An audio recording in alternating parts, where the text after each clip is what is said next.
இந்த கால வேளையில் நாம் கர்த்தருடைய வார்த்தைகளை கேட்கும்படி வேதாகமத்தை நாம் எடுத்துக்கொள்வோம். உபாகமம் புஸ்தகம் 31ஆம் அதிகாரம், உபாகமம் 31ஆம் அதிகாரம் 8ஆம் வசனத்தை நாம் வாசிக்க போகிறோம். கர்த்தர் தாமே உனக்கு முன்பாக போகிறவர், அவர் உன்னோடே இருப்பார், அவர் உன்னை விட்டு விலகுவதும் இல்லை, உன்னை கைவிடுவதும் இல்லை, நீ பயப்படவும் கலங்கவும் வேண்டாம் என்றார். அல்லேலூயா. இங்கே நான் வாசிக்கிற போது உபாகமம் புஸ்தகம் முடிந்து யோசுவா புஸ்தகம் ஆரம்பிக்கக்கூடிய அந்த இடம், கடைசி அதிகாரங்கள், மோசேயினுடைய வயதான காலம். மோசே இஸ்ரவேல் ஜனங்களுக்கு சொல்லுகிற அந்த வார்த்தை, அவர் சொல்கிறார், என்னைய யோர்தானுக்கு அக்கறைக்கு போகக்கூடாது என்று கர்த்தர் சொல்லியிருக்கிறார், நான் கானானுக்கு வருவதில்லை என்றெல்லாம் தம்முடைய ஜனங்களோடு தேவன் சொன்ன வார்த்தைகளை அவர் பேசி, நீங்கள் தொடர்ந்து பயணம் செய்ய வேண்டும், நீங்கள் கானானை சுதந்திரிக்க வேண்டும் என்றெல்லாம் சொல்லி, அதில் பலகுடு திடமனதாக இருங்கள் 6ஆம் வசனத்தில், அவர்களுக்கு பயப்பட வேண்டாம், திகைக்க வேண்டாம், உன் தேவனாகிய கர்த்தர் தாமே உன்னோடு கூட வருகிறார், அவர் உன்னை விட்டு விலகுவதும் இல்லை, உன்னை கைவிடுவதும் இல்லை என்று சொன்னான். அதே போல் கீழே மறுபடியும் தொடர்ந்து யோசுவாவுக்கு சொல்லுகிற வார்த்தை என்னென்னா, கர்த்தர் தாமே உனக்கு முன்பாக போகிறவர், அவர் உன்னோடே இருப்பார், அவர் உன்னை விட்டு விலகுவதும் இல்லை, உன்னை கைவிடுவதும் இல்லை, நீ பயப்படவும் கலங்கவும் வேண்டாம். அதில் முக்கியமாக சொல்லணுன்னா, அவர் கர்த்தர் தாமே உனக்கு முன்பாக போகிறவர் அப்படின்ற அந்த வார்த்தையை நாம் தியானிக்க தேவன் கிருபை செய்வாராக. நீங்கள் குறிப்பாக நீங்கள் பார்த்தீங்கன்னா, அதில் திரும்ப திரும்ப வரக்கூடிய ஒரு வார்த்தை கர்த்தர் தாமேன்னு ஒரு வார்த்தை வருகிறது. பார், கர்த்தர் தாமே உனக்கு முன்பாக வருகிறவர் அப்படின்னா தேவன் அவரே நம்ம கூட வருகிற தேவனாக இருக்கிறார். சில இடங்களில் பார்த்தீங்கன்னா ஆண்டவர் தேவன் தம்முடைய தூதனை அனுப்பினதை பைபிளில் படிக்கிறோம். சில இடங்களில் கர்த்தர் தம் தூதனை அனுப்பி கிரியை செய்தவைகளை நான் வாசிக்கிறோம். ஆனால் தேவன் சில இடங்களில் அவரே என்ன செய்கிறாரு, வருகிறார்னு பைபிளில் சொல்லப்படுகிறது. இந்த இடத்துல நீங்கள் பார்த்தீங்கன்னா 3ஆவது வசனத்திலையும் உன் தேவனாகிய கர்த்தர் தாமே உனக்கு முன்பாக கடந்து போவார்.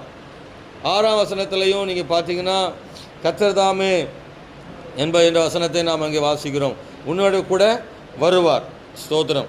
உனக்கு முன்பாக கடந்து போவார், கர்த்தர் தாமே உன்னோடு கூட வருவார், வருகிறார். 8ஆம் வசனத்தில் படிக்கும்போது கர்த்தர் தாமே உனக்கு முன்பாக போகிறவர், அவர் உன்னோடே இருப்பார். கர்த்தர் தாமே உனக்கு முன்பாக போகிறவர், உன்னோடு கூட வருகிறவர், உன்னோடு கூட இருக்கிறவர். ஸ்தோத்திரம். ஆகவே இந்த வசனங்களை விசுவாசிப்போம். ஒவ்வொரு நாளும் தேவனுடைய வார்த்தைகளை வைத்து நாம் ஜெபிப்போமாக. நம்ம எல்லாருக்கும் தெரியும், அவருடைய வார்த்தை உயிருள்ளது. அவருடைய வார்த்தையை பற்றி பைபிளை படிக்கும்போது அது நிலையானது, அது மாறாதது. கர்த்தர் தம்முடைய வார்த்தைகளை என்ன செய்கிறாராம், நிறைவேற்றுகிற தேவனாக இருக்கிறார். பொய் சொல்ல அவர் மனிதர் அல்ல, மனமாற மனுபுத்திரன் அல்லன்னு கர்த்தர் சொல்லியிருக்கிறார். தேவன் தாம் சொன்ன வார்த்தைகளை ஒருபோதும் திரும்ப பெறுவதில்லை. தேவன் தம்முடைய வார்த்தைகளை நிறைவேற்றுகிற தேவனாக இருக்கிறார். போராட்டங்களும் பிரச்சனைகளும் இந்த உலகத்தில் வந்தாலும் தேவனுடைய வார்த்தைகள் ஒருபோதும் நிறைவேறாமல் இருப்பதில்லை. அல்லது தேவனுடைய வார்த்தைகள் நிறைவேறுவதற்கான சூழ்நிலைகளே நம்ம கண்களுக்கு தெரியாவிட்டாலும் தேவன் தம்முடைய வார்த்தைகளை நிறைவேற்றுகிற தேவனாக இருக்கிறார். ஒரு அல்லேலூயா சொல்லுவோமா? அன்பான தேவனுடைய பிள்ளைகளை, இந்த இடத்துல வாசிக்கிறோம், கர்த்தர் தாமே உனக்கு முன்பாக போகிறவர். இஸ்ரவேல் ஜனங்களுக்கு தேவன் சொல்லும்போது அதைத்தான் மறுபடியும் தேவன் சொல்கிறார், உனக்கு முன்பாக கர்த்தர் போகிறவர். ஏன் ஆண்டவர் இந்த வார்த்தையை இஸ்ரவேல் ஜனங்கள் சொல்கிறார் அப்படின்னா, ஏன் அவர் முன்பதாக போக வேண்டும் அப்படின்னா, அந்த போகிற பாதை புதிதானது. அவர் அதுக்கு முன்னாடி போனதே கிடையாது. என்ன தேவை இருக்கிறது, கர்த்தர் இஸ்ரவேலுக்கு முன்னாக போக வேண்டிய தேவை என்ன அப்படின்னா, ஏன் ஆண்டவர் சொல்கிறார் அப்படின்னா, இந்த ஜனங்களுக்கு நன்மை செய்யும்படி அவங்கள பக்குவப்படுத்த வேண்டிய இடத்துல இருக்குது. இப்படியெல்லாம் சொன்னால் தான் அந்த ஜனங்கள் முதல்ல என்ன செய்வாங்க, கடந்து வருவாங்க, நடப்பாங்க, முன்னேறுவாங்க. ஆண்டவர் சொன்ன அந்த கானான் தேசத்தை சுதந்திரிப்பதற்கு அவர்கள் போவார்கள். கர்த்தர் இப்படி சொல்வதனால் அவருக்கு லாபம் அல்ல, மக்களுக்கு லாபம். இந்த ஜனங்களை பைபிள் ஒரு வசனம் இருக்குது, எனக்கு ஆச்சரியமாக இருக்கும். நயங்காட்டி அவங்களை என்ன செய்தாராம், அழைத்தார். அதுக்கு என்ன அர்த்தம்? நயங்காட்டி அழைத்தல்னா அதுக்கு என்ன அர்த்தம் நீங்கள் நினைக்கிறீங்க? உங்களுக்கு அது புரியுதா? அதாவது நைஸ் பண்ணி நம்ம மதுரை பாஷையில் சொன்னால் நைஸ் பண்ணின்னு சொல்லுவோம்ல, அது மாதிரி நைஸ் பண்ணுறது. அதாவது இன்னும் சொல்லப்போனால் ஓப்பனாக சொன்னால் ஏமாற்றி அப்படின்னு கூட நம்ம சொல்லலாம். ஏன் அந்த அந்த வார்த்தை வந்து தப்பாக புரிஞ்சிடக்கூடாது.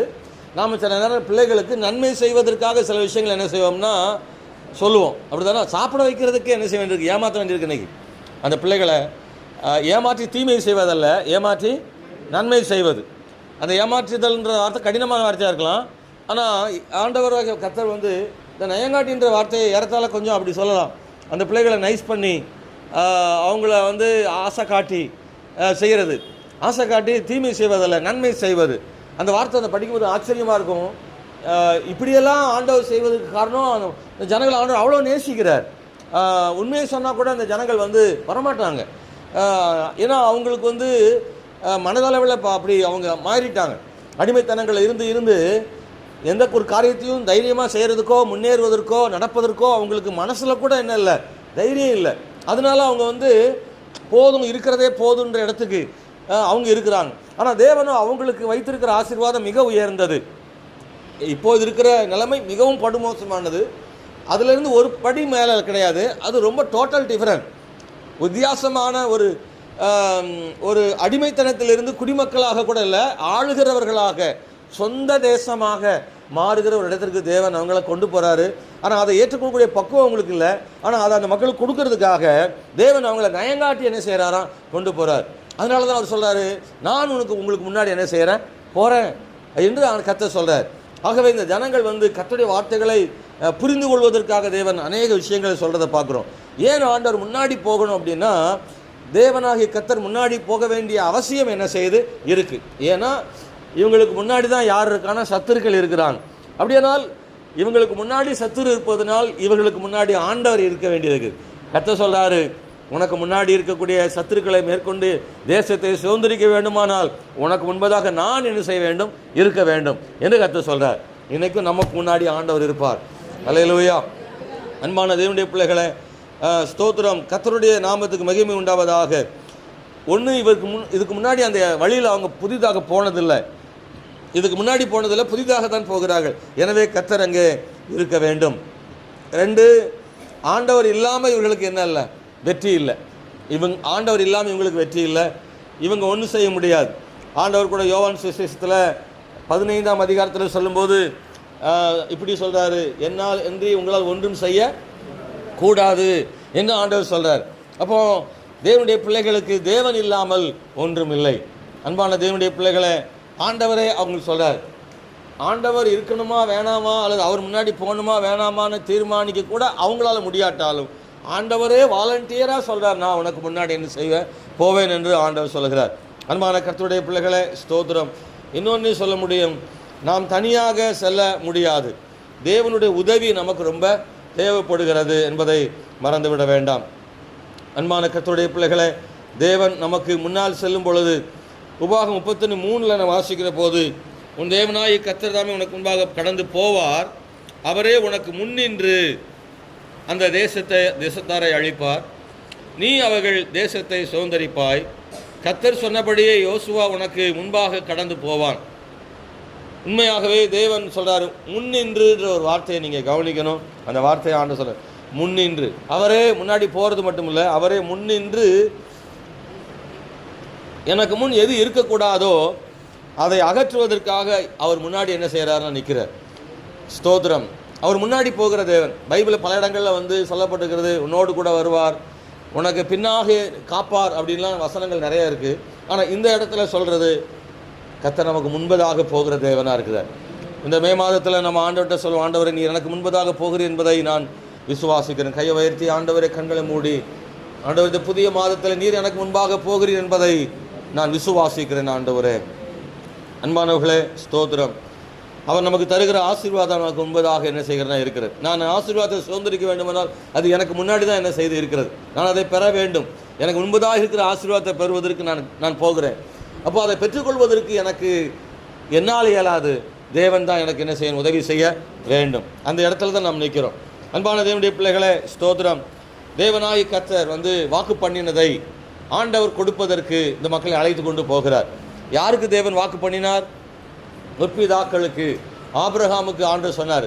ஆண்டவர் சொல்லும்போது சொல்லார், நீ நடந்து திரி அப்படின்னு சொல்லார். 17ஆம் அதிகாரம் ஆதியாகமத்தில் சொல்லும்போது 13:17 சொல்லார், நீ எழுந்து தேசத்தின் நீளம் நீளமும் அகலமும் எம்மட்டோ அம்மட்டும் நடந்து திரி. அந்த வசனத்தை நீங்கள் படித்தா உங்களுக்கு புரியும் நினைக்கிறேன். அதை உனக்கு தருவேன் என்றார். ஆதியாகமம் 13ஆம் அதிகாரம் 17வது வசனம்.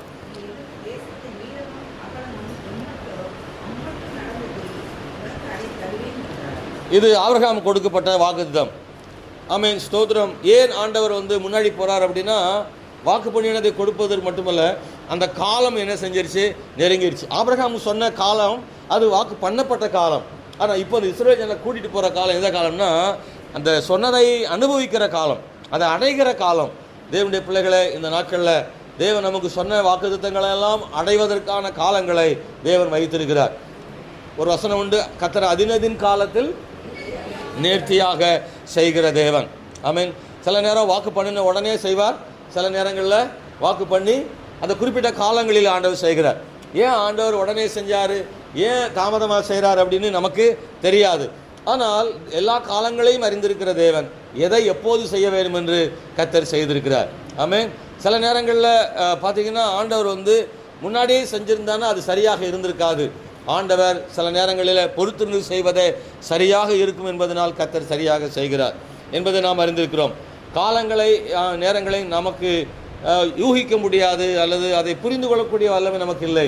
ஆனால் தேவன் எல்லாவற்றையும் முன்கூட்டி அறிந்திருக்கிற தேவன், அவர் சகலத்தையும் செய்கிற தேவனாக இருக்கிறார். ஆகவே கர்த்தர் நமக்கு முன்னாடி போகிறார். அந்த ஒரு வார்த்தையை இந்த மாதத்தில் பிடித்துக் கொள்வோமாக. இந்த மாதத்தில் இந்த ஒரு வார்த்தையை மனதில் வைத்துக் கொள்ளுங்க. கர்த்தர் எனக்கு முன்பதாக என்ன செய்கிறார், போகிறார். எனக்கு தர வேண்டிய நன்மையை அந்த இடத்துல தேசத்தை ஆண்டவர் கொடுக்கிறார். ஆனால் இந்நாட்களில் நமக்கு என்ன ஆசீர்வாதத்தை கர்த்தர் முன் வைத்திருக்கிறாரோ அதை பெற்றுக்கொள்வதற்காக தேவன் நமக்கு முன்பதாக அவர் போகிறார் என்பதை மறந்து விடாதிருங்கள். அன்பான தேவனுடைய பிள்ளைகளே, நம்முடைய ஜனத்துக்கு முன்னாக ஆண்டவர் போகிறார். வேதத்தில் ஒரு ஆதாரத்தை சொல்ல விரும்புகிறேன். தானியேல் ஸ்தோத்திரம் சிங்கக்கபிக்குள்ளே போடும் முன்பதாகவே என்ன நடந்தது அப்படின்னா, தேவன் அந்த சிங்கங்களின் வாய்களை என்ன செய்தாரா, கட்டி போட்டார். இதில் யார் முதல்ல? தேவன் தான். தானியேல் வரும் முன்பதாகவே, நல்லா கவனிங்க, ஏன் அதை முன்னாடி செய்கிறாரு அப்படின்னா, ஒரு நிமிஷம் தாமதமானால் கூட என்ன நடக்கும், அந்த சிங்கங்களினுடைய கோர பசியில் தானியேல் சுத்தமாக இல்லாமல் போய்விடுவான். ஆகவே ஒரு நிமிடம் தாமதமானால், ஒரே ஒரு நிமிடம் தாமதமானாலும் சிங்கக்கபியில் போடப்படுகிற தானியேலுடைய உயிர் இருக்காது. சிங்கங்கள் ஒன்றல்ல, அந்த கபிக்குள்ளே தானியேல் நிலைமை மிக மோசமாகிடும். அப்போ தேவர் என்ன செய்கிறார், அங்கே செய்ய வேண்டிய வேலையை முதலிலே செய்து விடுகிறார். அவனுக்கு முன்னே போக தேவர் ஆயத்தமாக இருக்கிறார். சிங்கங்களின் வாய்களை கட்டி போட்டார்னு சொல்லப்படுகிறார். அந்த தானியேல் புஸ்தகத்தில் இன்னொரு சம்பவத்தை நம்ம படிக்க முடியும். அது அக்னி சூளைக்குள்ளே போடுகிற அனுபவம். அங்கே தானியேல் சாத்ராக், மேஷாக், ஆபேத்நேகோ அந்த 3 வாலிபர்கள் தேவனுடைய மேல் உள்ள அன்பினாலே, ஆண்டவர் மேலே உள்ள விசுவாசத்திற்காக அவர்கள் அக்னி சூளையில் போடப்படுகிற நேரம். அங்கே நீங்கள் வாசிக்கும்போது அந்த 3 பேரையும் கட்டி அவங்க போடுறாங்க. அவங்க கீழ்ப்படியலை, விக்கிரகத்தை ஆராதிப்பதற்கு முன் வரல, நாங்கள் எங்கள் தேவனை ஆராதிப்போம் என்று சொல்கிறார்கள். எனவே இந்த 3 பேரையும் நல்லா கட்டிட்டு இராணுவத்தில் பலமுள்ளவங்களை கூப்பிட்டு அவங்கள தூக்கி உள்ளே போடுறாங்க. ஆனால் நடந்தது என்ன, அந்த அக்னி சூளை நடுவிலேன்னு சொல்லியிருக்கு, அக்னி சூளையின் நடுவிலே போட்டாங்க. ஆனால் நடந்தது என்ன, 3 பேரும் அந்த அக்னி சூளை நடுவில் அவங்க உலாவினார்கள். ஆனால் போடும்போது எப்படி போட்டாங்கன்னா கட்டி போடுறாங்க. ஆனால் உள்ளே போகும்போது நடக்கிறார்கள். அப்போது அவங்க உள்ளே போனால் என்ன செஞ்சுருக்கணும்னா விழுந்திருக்கணும், நடக்க முடியாது, கை கால் கட்டப்பட்டிருக்கிறது, நடக்க இயலாது. ஆனால் அவர்கள் உலாவுகிறார்கள். அப்படியானால் அந்த கட்டுகளை, கயிறுகளை அக்கினி என்ன செய்கிறது, விடுவிக்கிறது. கையில் கட்டிய கட்டுகளையும் கால்களில் கட்டுகளையும் சேதப்படுத்திய அக்கினியினால் இந்த வாலிபர்களை என்ன செய்யலை, சேதப்படுத்தலை. காரணம் என்ன அப்படின்னா, தேவனுடைய வல்லமை. ஆண்டவர் இவர்கள் போட்ட பிறகு அல்ல, இவங்க போடுறதுக்கு முன்னாடியே தேவன் அங்கே என்ன செய்கிறார்னா 4வது நபராக உலாவிக் கொண்டே இருக்கிறார். அப்போது இந்த இடத்தில் தேவன் சரியான நேரத்தில் அதில் இவர்கள் போடப்படும் முன்பதாகவே கர்த்தர் அந்த அக்னி சூளைக்குள்ளே இருந்தார். ரைசலா அல்லேலூயா. நாம் அடிக்கடி சொல்லுவோம், நாம் இங்கே வர்றதுக்கு முன்னாடி கர்த்தர் என்ன செய்கிறாரா, வருகிறார். ஆலயத்தில் ஆண்டவர் நமக்கு முன்பதாக வருகிற தேவன் என்று நாம் சொல்கிறோம். சர்ச்சில் அடிக்கடி சொல்லுவோம், நீங்கள் பிந்தி வராதிங்க, தேவன் நமக்கு முன்னாடி என்ன செய்கிறார் வரார், அவரை நம்ம என்ன செய்ய வேண்டாம், காக்க வைக்கக்கூடாதுன்னு நம்ம அடிக்கடி நம்ம சொல்லுவோம். ஆனால் அது உண்மையும் கூட வேத வசனங்களின் ஆதாரங்களின் படி. ஆகவே தேவனாகிய கர்த்தர் எந்த நேரத்தில் நமக்கு முன்பதாக வர வேண்டுமோ அப்பொழுதெல்லாம் முன்பதாகவே கர்த்தர் என்ன செய்கிறார்னா வருகிறார் என்பதை நாம் வாசிக்கிறோம். பைபிளில் பல இடங்களில் அந்த வார்த்தைகளை படிக்க முடியும். ஏசாயா புஸ்தகத்தில் கூட ஒரு வார்த்தை இருக்குது, 45ஆம் அதிகாரம், ஏசாயா 45ஆம் அதிகாரம் 2வது வசனம்.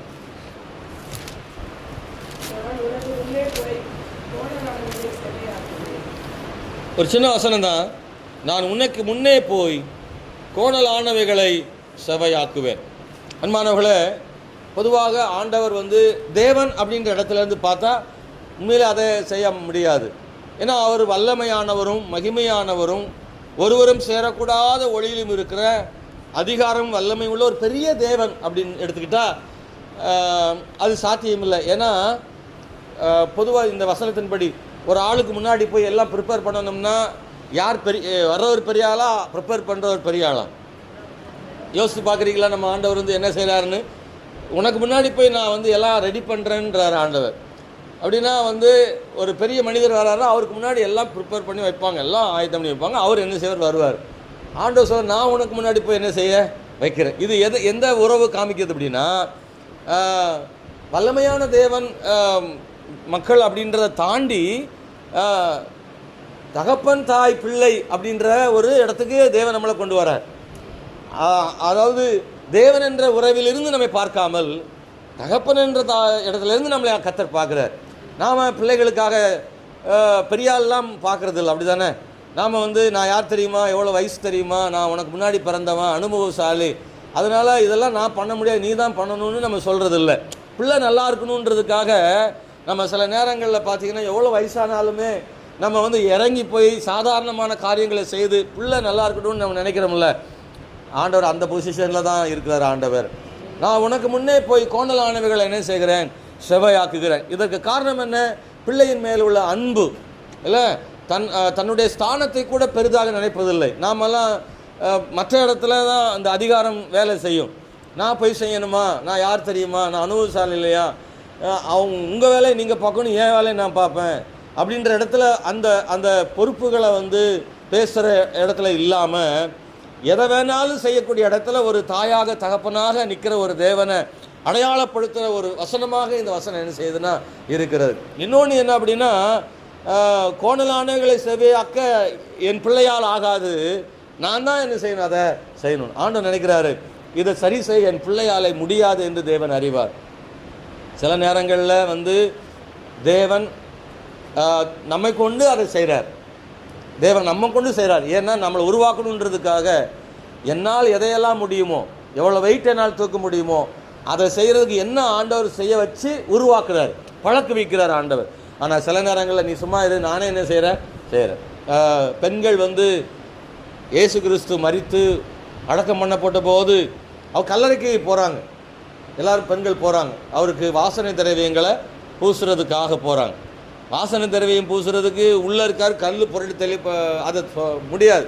இவங்களா பார்த்து எடுத்துகிட்டு இவங்களா பார்த்து வாசனை திரவியம் பூசி திருப்பி அதே பொசிஷனில் வைக்கிறதுக்கு இவங்களால முடியாது. ஆனால் இவங்க போகிறாங்க. ஆனால் வசனம் என்ன சொல்லுது, ஆண்டவரே அவர்களுக்கு முன்னாடி அந்த கல்லை புரட்டி தள்ளி இருந்தார் என்று சொல்லப்பட்டிருக்கிறது. அப்போ தேவனாகிய ஆண்டவர் தம்முடைய பிள்ளைகளாலே எதை செய்ய இயலாதோ அதை செய்வதற்கு அவர் முன்னே போகிறார். அல்லேலூயா, ஆமென், ஸ்தோத்திரம். அன்பான தேவனுடைய பிள்ளைகளை, தேவன் செய்வதை அவர் செய்கிறார் என்பதை மறந்துவிட வேண்டாம். லாசர் விஷயத்தில் கூட தேவன் கல்லை புரட்டி தள்ளுங்க, அங்கே கல்லை அவர் தான் புரட்டுறாரு, இங்கே கல் யார் புரட்டி சொல்கிறாரு? அன்பானவர்களே, கல்லை புரட்ட வேண்டிய பொறுப்பை தேவன் ஏற்றுக்கொண்டார். இயேசு இறந்த கல்லறையில் இயேசுவை உயிரோடு எழுப்ப வேண்டியது வாசனை தெரியும் பூச இவங்களால் முடியாது. இயேசு கிறிஸ்து உயிரோடவே எழுப்பி வந்து விட்டார், அவரே செய்தார். அதை இவங்க செய்ய முடியாத அதிசயம். இங்கே கல்லை மட்டும்தான் புரட்ட இவங்களால் முடியும். அந்த வேலையை அவங்ககிட்ட கொடுத்தார். ஏனென்றால் அங்கே பெண்கள் அல்ல, ஊரை திரண்டு போய் என்ன செய்யுது, நிற்கி இயேசுவோடு கூட பெரும் கூட்டம் நிற்கி. அப்போ கல்லை புரட்ட நிறைய ஆள் இருக்காங்க, ஆண்கள் இருக்காங்க. அதனால் கல்லை புரட்டுற வேலையை அவங்ககிட்ட கொடுத்துட்டார். லாசர்வை உயிரோடு எழுப்புகிற வேலையை அவங்களால செய்ய இயலாது, அதை அவர் செய்கிறார். கர்த்தர் முன்னே போகிறார், நாம் செய்ய இயலாதவைகளை செய்கிறார். அதற்காக தான் அதிகாரம் உள்ளவர் என்பதை கூட தேவன் மறந்து தன் அதிகாரத்தை பயன்படுத்துகிறாரு. ஆனால் அதிகாரியாக அல்ல, தகப்பனாக தாயாக இருந்து. ஆமென், அல்லேலூயா. தன் அதிகாரத்தை பயன்படுத்துகிறார் ஆண்டவர், ஆனால் அதிகாரியாக அல்ல, வல்லமை உள்ள தேவனாக மட்டும் இல்லை, தான் ஒரு தாய் தகப்பன் ஸ்தானத்திலிருந்து அவரே நமக்காக எல்லாம் என்ன செய்கிறானா செய்கிறார். ஆனால் ஆண்டவர் சொல்றாரு, நான் உனக்கு முன்னே போய் எல்லாம் கோணங்களை செவ்வையாக்குறேன், ஆனால் நீ உன் தாழ்மையாக என்ன செய்ய இரு. கர்த்தர் செய்கிற காரியங்களில் நமக்குள்ள பெருமை வந்துடக்கூடாதுன்னு ஆண்டவர் சொல்றார். தாழ்மையுள்ளவனுக்கோ கர்த்தர் என்ன செய்கிறாரா கிருபை அளிக்கிறார்னு வேதத்தில் வாசிக்கிறோம். அன்பானவர்களே, தம்முடைய வாக்குத்தத்தங்களை தேவன் கொடுப்பது மட்டுமல்ல, அதை நிறைவேற்றுகிற தேவனாக இருக்கிறார். இந்த நாட்களில் தேவன் நம்முடைய வாழ்க்கையில் தேவன் தம்முடைய வார்த்தைகளை நிறைவேற்றி நம்மை ஆசீர்வதிக்க போதுமானவராக இருக்கிறார். நம்ம எல்லாரும் கண்களை மூடி ஜெபிக்கும்படியாக, அவர் சமூகத்தில் இந்த வார்த்தைகளை விசுவாசிக்கும்படியாக, அறிக்கையிடும்படியாக நாம் ஜெபம் பண்ணுவோம். எங்கள் தேவனாகிய ஆண்டவரே, இந்த கால வேளையில் விசுவாசிக்கிறோம். எங்களுக்கு முன்பதாக நீர் போகிறவர் என்பதை நாங்கள் நம்புகிறோம் ஆண்டவரே. எங்களுக்கு முன்பதாக போகிற தேவன் என்பதை நாங்கள் நம்புகிறோம் ஆண்டவரே. எல்லா காரியத்திலும் கர்த்தர் எங்களுக்கு முன்பதாக செல்லும்படி நாங்கள் வேண்டுகிறோம் ஆண்டவரே. ஹல்லேலூயா. எல்லாரும் உங்கள் குடும்பங்களுக்காக, உங்கள் சூழ்நிலைகளுக்காக தேவ சமூகத்தில் ஒரு நிமிடம் எல்லாரும் ஜெபம் பண்ணுவோம். ஆண்டவரே, என் தேவனே, நான் இந்த வசனத்தை விசுவாசிக்கிறேன். இந்த மே மாதத்தில் அப்பா ஆண்டவரே, எதிரான சூழ்நிலைகள் இருந்தாலும் விசுவாசிக்கிறேன். கர்த்தர் எங்களுக்கு செய்ய முடியும் ஆண்டவரே. ஆண்டவரே, வாக்குத்தத்தத்தை பிடித்துக் கொள்கிறோம் ஆண்டவரே. கர்த்தர் தாம் எங்களுக்கு முன்னே செல்ல ஆண்டவரே கிருபை பாராட்டுங்க ஆண்டவரே. நீர் எனக்கு முன்னே செல்வதனால் நான் பெரியவன் அல்ல ஆண்டவரே, நீர் முன் செல்வதனால் சிறியவர் அல்ல. எங்கள் தகப்பன் ஆண்டவரே, ஆண்டவரே எங்களுக்கு தாயும் தந்தையுமாய் இருக்கிறவரே, ஆண்டவரே எங்களுக்காக எல்லாம் செய்கிறவரே, என் தேவனே மை ஸ்தோத்திரம் அப்பா. நீர் எங்களுக்கு முன்னே போவதற்கு நீர் ஆண்டவரே யோசிப்பதில்லை அல்லது வெட்கப்படுவதில்லை ஆண்டவரே. நாங்கள் சாதாரணமானவர்களாக இருந்தாலும் நீர் எங்களுக்கு முன்னே போய் எங்களுக்காக எல்லாம் ஆயத்தம் செய்வதற்கு நீர் ஒரு நாள் யோசிப்பதில்லை ஆண்டவரே. ஜீவனுள்ள ராஜாமை துதிக்கிறோம் ஆண்டவரே. இந்த நாட்களில் நாங்கள் எல்லாரும் சேர்ந்து ஜெபிக்கிறோம் ஆண்டவரே. கர்த்தருடைய பலத்தால் இடைகட்டுங்க ஆண்டவரே, கோணங்களை செவ்வையாக்குங்க ஆண்டவரே. கர்த்தாவே மை ஸ்தோத்திரம் ஆண்டவரே.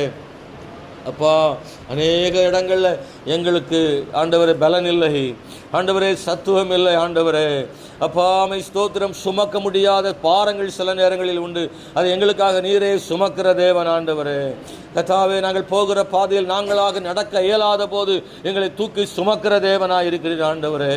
ஆண்டவரே, அழ பலன் இல்லை என்ற இடத்துல தேவன் கண்ணீரை துடைத்து அழுகையை மாற்றுகிற தேவனாக இருக்கிறபடியால் நன்றி. கண்ணீர் துடைக்கிற தேவனாக இருக்கிறபடியால் நன்றி. எதெல்லாம் எங்களால் இயலாதோ அது எல்லாவற்றையும் செய்வதற்கு தேவன் கிருபை செய்கிறீர் ஆண்டவரே. கானானியரை ஜெயிப்பதற்கு இஸ்ரவேலால் முடியாத போது கர்த்தரே ஆண்டவரே தம்முடைய ஜனத்திற்காக யுத்தம் செய்தீரே ஆண்டவரே. ஹல்லேலூயா, ஹல்லேலூயா. இன்னைக்கும் ஆண்டவர் எங்களுக்கு அப்படி செய்ய வல்லமை உள்ளவரையா. என் தேவனே மை ஸ்தோத்திரிக்கிறோம் ஐயா. எம்மாவூர் சீஷர்களுக்கோடு கூட நீர் நடந்து போனவரே ஆண்டவரே, அவர்களுக்கு முன்பதாக அக்கறை போய் சேர்ந்தீரே ஆண்டவரே. படகிலே பயணம் செய்யும் போது அவர்களுக்கு முன்பதாக அங்கே போனீரே. உயிர் தெழுந்த இயேசு சீஷர்களுக்கு முன்னே ஆண்டவர் அப்பங்களை ஆயத்தம் செய்து வைத்திருந்தீரே. நம்முடைய ஜனங்களுக்காக அப்பா கிருபை பாராட்டுகிறீரே ஐயா. உன்னதமான மகிமையுள்ள தேவன் ஆண்டவரே, ஸ்தோத்திரம் ஆண்டவரே. தம்முடைய பிள்ளைகளிடத்தில் ஆண்டவர் கேட்பதல்ல, நீர் அவர்களுக்காய் ஆயத்தம் செய்கிற தேவன் ஆண்டவரே. புசிக்கிறதுக்கு ஏதாகிலும் உண்டோ என்று கேட்டாலும் கூட நீரே அப்பங்களை ஆயத்தம் செய்கிற தேவன் ஆண்டவரே. என் தேவனாகி ஆண்டவர் நம்முடைய ஜனத்தை ஆசீர்வதிக்கிறவரே. எனக்கு இந்த கால வேளையில் இந்த 1ஆம் தேதி அதிகாலையில் நன்றியோடு ஸ்தோத்திரத்தோடு இந்த நாளை ஆரம்பிக்கிறோம் ஆண்டவரே. அப்பா, குடும்பத்தின் தேவைகளை சந்திக்கணும் ஆண்டவரே. குடும்பத்தை நடத்தக்கூடிய பலனை ஆண்டவர் தரணும். பொருளாதாரத்தில் கர்த்தர் உதவி செய்யணும் ஆண்டவரே. இந்த நாட்களில் அதிகமான வெயில் இருப்பதனால ஒரு பாதுகாப்பை கர்த்தர் தம்முடைய பிள்ளைகளுக்கு ஆண்டவர் தருவீராக ஆண்டவரே. இந்த நாட்களில் அப்பா சூழ்நிலைக்கு எதிராக இருந்தாலும் தேவன் தம்முடைய ஜனத்துக்கு உதவி செய்யும்படியாக நாங்கள் ஜெபிக்கிறோம். ஜெபத்தோடும் நீர் கொடுத்த இந்த வசனத்தை பிடித்து கொண்டோம் அந்த நாட்களை நாங்கள் கடந்து போகிறோம்யா ஆண்டவரே. உம்முடைய வருகை மட்டும் காக்கும் தேவன் அல்லவா ஆண்டவரே. ஒவ்வொருத்தரும் செய்கிற வேலை ஸ்தலங்களில் தேவ கரம் இருக்கட்டும் ஐயா. தேவனே ஸ்தோத்திரம். வீட்டிலும் வெளியிலும் வேலை செய்யும் இடங்களிலும் பயணங்களிலும் எல்லா இடங்களிலும் எங்களுக்கு முன் செல்லுகிற தேவனாக இருப்பதற்காக நன்றி. நாங்கள் போகும் பாதைகளிலே கர்த்தர் எங்களுக்கு ஆண்டவர் கரடு முறைகளை மாற்றுகிறபடியால் நன்றி. என் தேவனே ஸ்தோத்திரம். ஜெயம் கொடுக்கிற தேவன், வழி நடத்துகிற தேவன், ஆசீர்வதிப்பீராக என்று ஜெபிக்கிறோம். குறிப்பாக ஆண்டவரே பொருளாதார நெருக்கடிகள் மாற ஜெபம் பண்ணுறோம். யாராவது பலவீனமாக இருந்தால் கர்த்தர் சுகமாக்க ஜெபிக்கிறேன். இந்த நேரத்தில் ஒரு அற்புதம் நடக்கட்டும். பலவீனம் இந்த இடத்துல நீங்கி போவதாக. வரும்போது ஒருவேளை அவங்க பலவீனமாக வந்திருக்கலாம், ஆனால் போகும்போது பலவீனம் நீங்கி போக கிருபை செய்யும். ஆண்டவரே இந்நாட்களில் படிக்கிற பிள்ளைகளுக்காக ஜெபம் பண்ணுறோம். பள்ளிக்கூடம் முடித்து ஆண்டவரே கல்லூரி போகக்கூடிய பிள்ளைகள், ஆண்டவரே பள்ளிக்கூடத்தில் அடுத்த வகுப்புக்கு போகிற பிள்ளைகள், ஆண்டவரே ஃபீஸ் கட்ட வேண்டிய தேவைகள், ஸ்தோத்திரம், எந்த கோர்ஸ் எடுக்க வேண்டும் என்கிற குழப்பங்கள், இது மாதிரியான சூழ்நிலைகளில் நம்முடைய பிள்ளைகளுக்கு ஆலோசனைகளை தந்து பொருளாதாரம் தந்து அவர்களை வழிநடத்த ஜெபம் பண்ணுறோம். கர்த்தர் அவர்களுக்கு முன்னே போய் கோணல்களை செவ்வையாக்கி அவர்களுக்கு கொடுக்க வேண்டிய ஆசீர்வாதங்களை ஆயத்தம் செய்யவும் ஜெபிக்கிறோம். கர்த்தாவே, நீர் பெரியவர். ஆண்டவரே, நீர் எங்களுக்காக முன்னே போய் ஆயத்தம் செய்வதனால ஆண்டவரே நாங்கள் அதை ஆசீர்வாதமாக எண்ணுகிறோம். ஆண்டவரே, கர்த்தரை உயர்த்துகிறோம். நீ பலப்படுத்துங்க. இந்த ஜெபத்தில் கலந்து கொண்ட ஒவ்வொரு சகோதரரையும் ஒவ்வொரு சகோதரிகளையும் ஆசீர்வதித்து வழி நடத்துங்க. இந்த வசனத்தை உறுதியாய் பிடித்து கொள்கிறோம். ஒவ்வொரு நாளும் ஜெபிக்கிறோம், அதை சுதந்தரிக்கிறோம். கர்த்தர் எனக்கு வாக்குத்தத்தத்தை நிறைவேற்றினார் என்று சொல்லும் நாட்கள் வரட்டும். கர்த்தாவே, எங்களை சாட்சியாக நிறுத்தும். ஆண்டவரை உம்மை அறிந்தவர்களுக்கும் உம்மை அறியாதவர்களுக்கும் நீங்கள் செய்த நன்மையை நாங்கள் சாட்சியாக சொல்லணும்ப்பா. என் வாழ்க்கையில் தேவன் நடக்காதுன்னு காரியத்தை நடத்தி வைத்த தேவன் என்று சாட்சி சொல்ல வேண்டும். ஆண்டவரே, கிருபை பாராட்டுக. இயேசுவின் நாமத்தில் ஜெபிக்கிறோம் நல்ல பிதாவே, ஆமென்.